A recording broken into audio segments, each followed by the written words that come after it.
Hello বন্ধুরা, অনেক দিন পর একটা মিনি ভ্লগ নিয়ে চলে এলাম দিওয়ালির। কাল রাতে বাবার সাথে ঘুরতে বেরিয়েছিলাম, ঠাকুর দেখতে বেরিয়েছিলাম। তো তোমাদের প্রথমে পাড়ার ছোট্ট সুইট ঠাকুরগুলোকে দেখিয়ে দিই, কত দেখো পুচকি পুচকি সুইট সুইট দেখতে।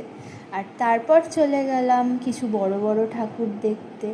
আমাদের এখানেই হয়েছিল, মানে পাড়া থেকে একটু দূরে, বেশি দূরে যাইনি। আর এখানে দেখো এই যে মানে একটু দূরে গিয়ে এখানে বেশ ভালো ভালো লাইটিংগুলো করেছিল। তো এখানে আমরা প্রচুর ফটোশ্যুটও করেছি, বাবা আর আমি মিলে। বাবা আমাকে তুলে দিয়েছে, আমি বাবাকে তুলে দিয়েছি ফটো। আর বাবাকে কালকে লাগছিল পুরো হিরোর মতো।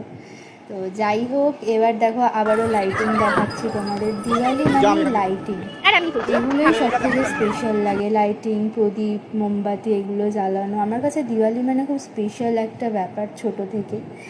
আর এই ঠাকুরটা দেখো সব থেকে আমাদের এখানে বড় ঠাকুর করেছিল, খুবই সুন্দর। তারপর আবার লাইটিং, এই লাইটিংটাও খুব সুন্দর লাগছিলো দেখতে। আর এটা আমাদের পাড়ার একটা মন্দির, কালী ঠাকুরের। তো তারপর দেখতে থাকো আর একটা ঠাকুর, এটা বেশ ভালো থিম করেছিল, পাথরের মা কালী, আমার বেশ ভালো লেগেছিলো। তারপর বাড়িতে এসে বাবার সাথে বাজি ফাটাতে শুরু করে দিলাম। বাজি ফাটাতে তো সেরা লাগে।